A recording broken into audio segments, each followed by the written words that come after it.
If we get on the path that like showing you content somehow creates criminals or creates polarization, then oh my God, I mean, we are just gonna just ban everything.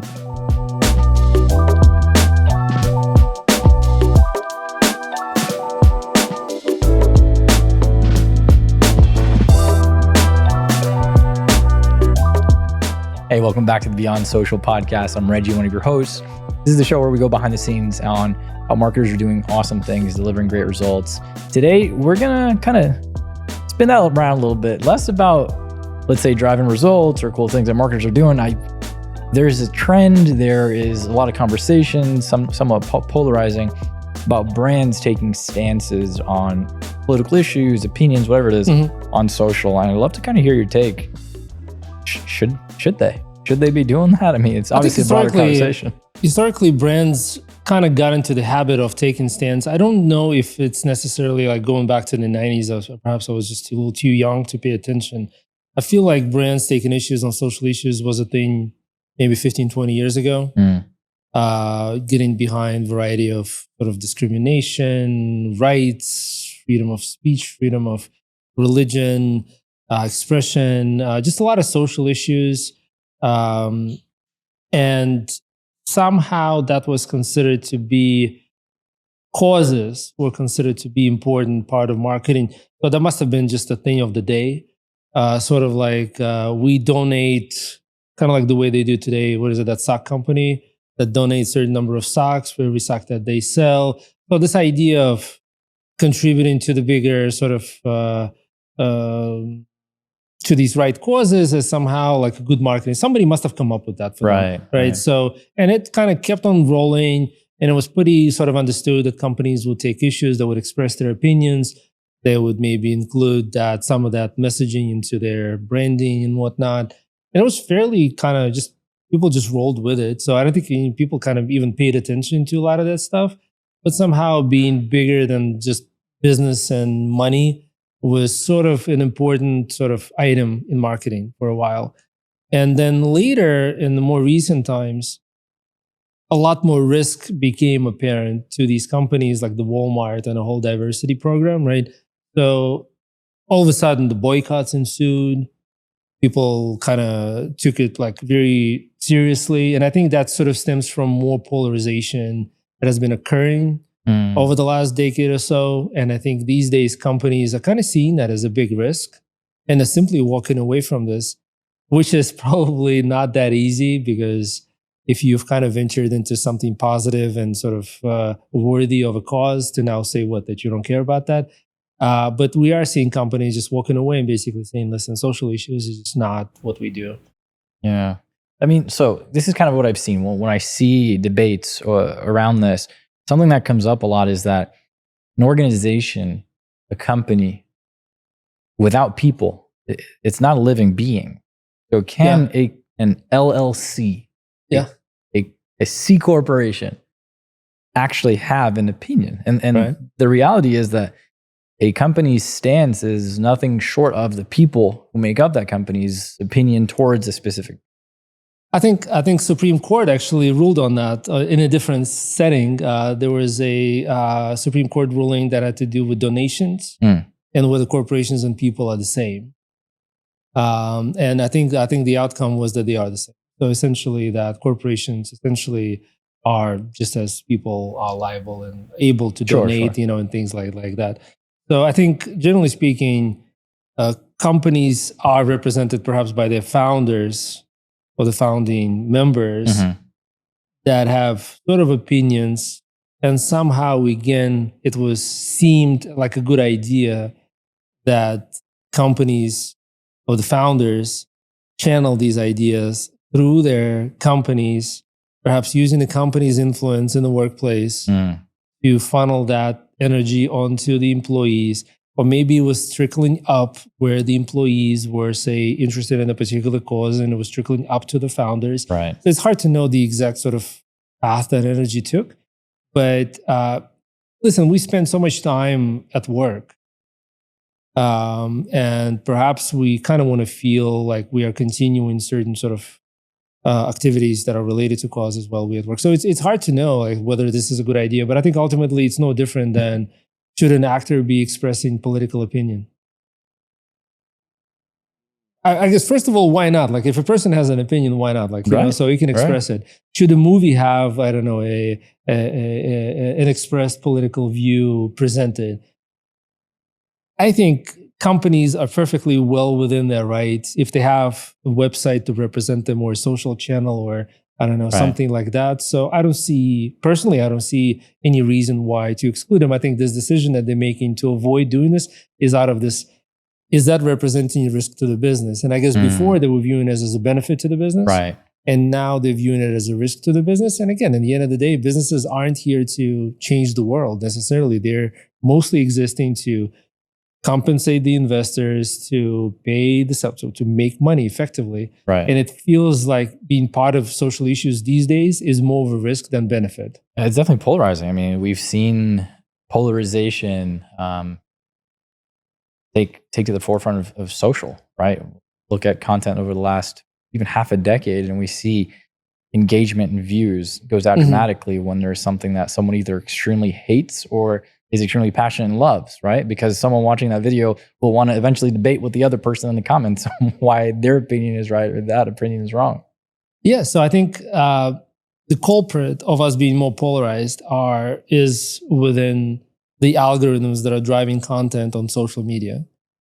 The algorithms themselves sort of kicked off, or their purpose was to give you, Reggie, or me, Vitaly, right, the better content that I will enjoy more. In principle, it sounds like such a great notion. If I like my sports, I'm going to get a lot of sports, right? If you like your fishing, you're going to get more fishing, right?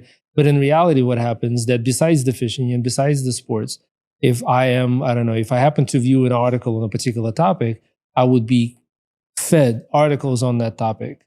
So if you happen to be of a particular opinion, that opinion over time, right, is going to become only stronger and more extreme because you will you'll basically be fed that content over and over and over again. So if those algorithms kicked off somewhere at the maybe 2010, whenever networks became mainstream to the extent of where people were on it, I think it took a decade, probably a little less. I think probably by 2016 elections, I think it was pretty evident the impact of how people would enter their own realities almost. And not to say that those realities are wrong, by the way. I mean, who says what the right reality is in the first place? It's all very subjective. But like, it was totally simple and easy for, let's say, you and I to be of completely different opinions.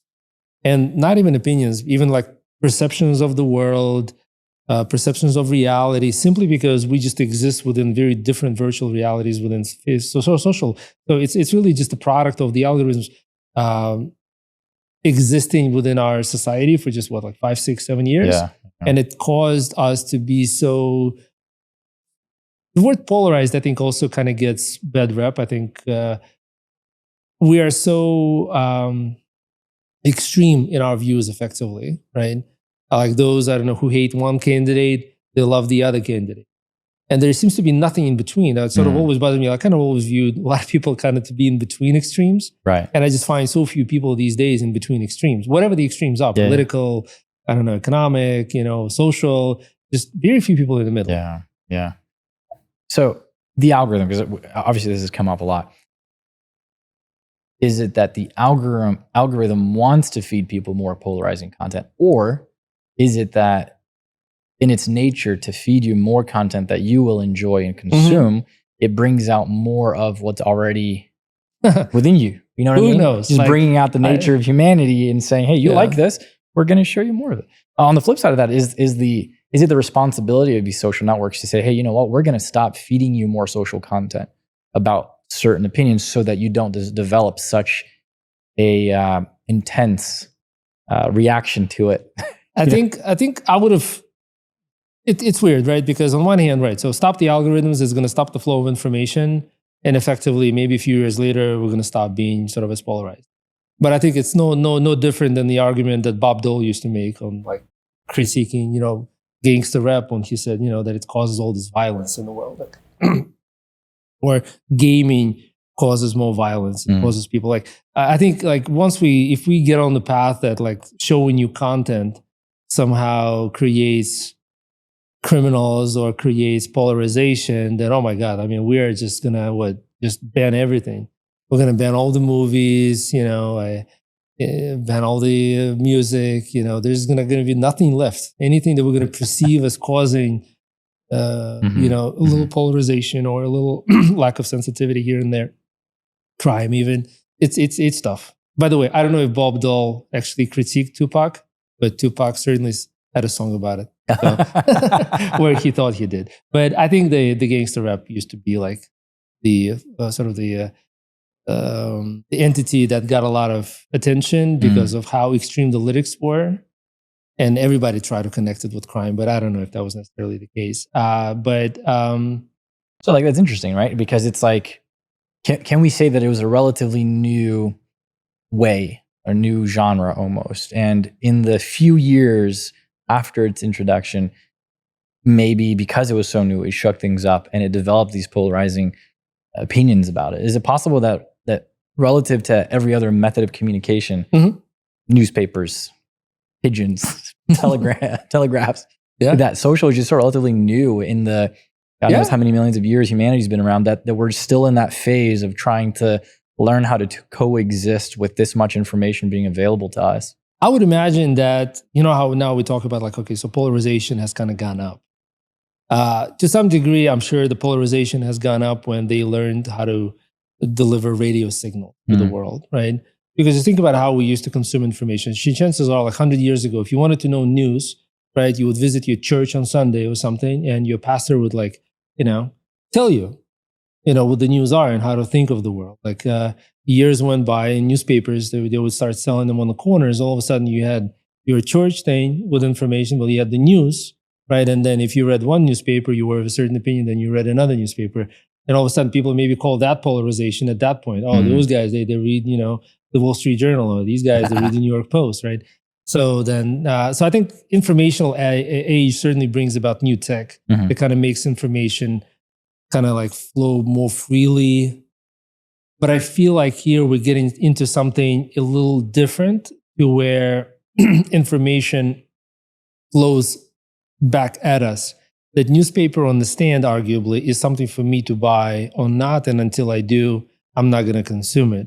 It's almost like the algorithms are feeding me content that I can no longer escape, because my life is on there. So even if I don't want to consume content, I'm still going to be, unless I quit social. And quitting social, it's like basically, I don't know, quitting the world essentially at this point, right? So, and I cannot, so essentially it's like an attack on me almost.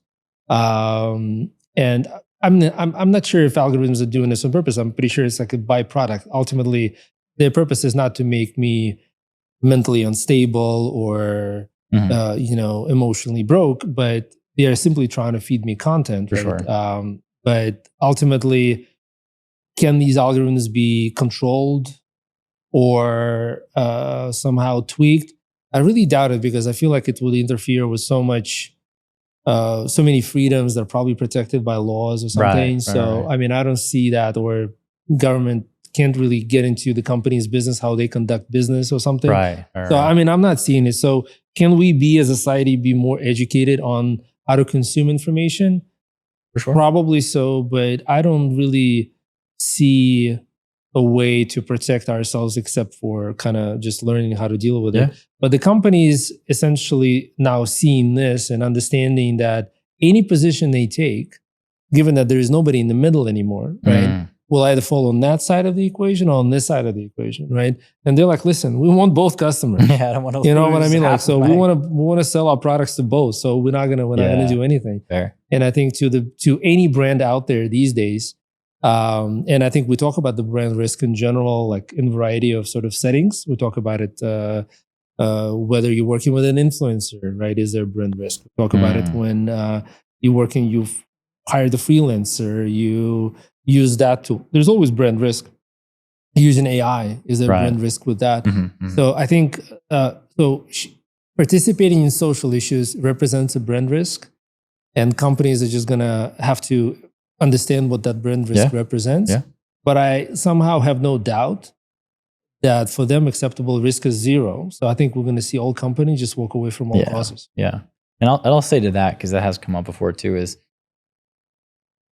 impossible, I'd say, in this day and age, for there to be zero repercussions to a lack of a decision or a lack of taking a stance too, because the inaction or indecision itself is a decision. Right. And so I've seen it where a company decides not to take a stance. If I don't take a stance, it's still going to come back. But that's what I'm saying. Like, we've seen this, and I can't think of anything off the top of my head recently, but where something globally has become so on top of the news, whatever it is, and companies who've decided I'm not going to comment on this has generated thus an uprising of like, hey, what do you mean you don't have anything to say about this? This is so important to humanity. How dare you? You know, I think it happened to us as well. I don't know if you remember this. This is with our prior company when the George Floyd sort of situation, right? Where, you know, it's a tragedy, impacts everybody. There are upheavals, there are demonstrations, there's this, there's that going on. Everybody's on edge, right? Everybody's, you know, kind of like, hey, what's going on? And I remember, and we as a company, we did nothing. We just didn't do anything because, you know, we've never done anything for causes. I mean, personally, we're all involved in this, but I guess we never kind of brought that up at the company level as to what we should be sort of saying about this. And I remember somebody wrote in asking why we're not taking a stance. And, you know, frankly, and perhaps, kind of shows my level of maturity back then. I didn't even comprehend what the person was saying. I just didn't understand, you know, why we as a company need to take a stance on. Perhaps now that I'm older and kind of maybe I've seen a bit more tragedies like that sort of unfold, I do think that maybe there are certain situations where companies do need to be sensitive and aware of events in the world. Obviously, I lived through September 11th, for example. And I remember the time when for many days, there were no commercials. People just didn't run commercials. Companies did not want commercials on TV. They didn't want their, like in between the news about September 11th, they didn't want their news, like they didn't want their name showing. So I think it's a decision that companies will have to make. And there might be occasions and situations where maybe certain types of causes and certain types of social kind of ideas are so extremely important to the society as a whole that the risk is going to be totally fine. Yeah. There's a long way to go here. That's absolutely sure. I was going to mention one thing, and I don't know if you noticed this. I don't remember if it was Instagram or on TikTok, but recently there was a switch or a toggle added as a consumer where I could choose to see less, let's say, political content, something like that. So it seems like some of these networks are trying to figure out ways to give the consumer some level of control on maybe some topics I don't want to see. Are they trying or are they pretending to be trying? Right? Yeah, so, that's a good point. We've given them a toggle, right? So another data point for them, isn't it? To disable political content. Yeah, so I mean, maybe like networks will realize at some point that it's not in their interest to peddle like content that they deem to be political. But imagine now that the fact checkers are gone, right, from Facebook, right? Part of that is because it's almost impossible to create unbiased checking. Yeah. Like, what constitutes a political statement? Is it just sheer mention of a political sort of item, or is it kind of suggesting something that is pointing in that direction? I think the police state just doesn't work. So I think we're just going to have to sort of accept this very sort of noisy environment of people having opinions. Hopefully, maybe people will get tired of being polarized. I certainly can tell you that I think like in the family setting, and I have family here in New York, I have family in Texas, so we go back and forth. I would tell you that we were a lot more polarized, as you put it, maybe 5, 6, 7 years ago than we are now. I think now we're just exhausted. I think now we just don't even, we can't even like spend time. And even if we try to argue, we'll be rehashing something we already argued like 10 times over. So I think people have kind of like maybe we've kind of passed the peak on that to where you can't. First of all, I think people have probably given up on trying to convince anybody of anything. I mean, realistically, what are your chances of convincing somebody? Nothing. I mean, people are of the opinions, So I think that sort of apprehension and that sort of sheer just giving up, I mean, it's just not part of our lives perhaps anymore. It's no longer hot. It's no longer cool. It's no longer hip to be arguing this kind of stuff. And maybe that's going to like completely what you are describing. It's like a new age, right? We are seeing this polarization.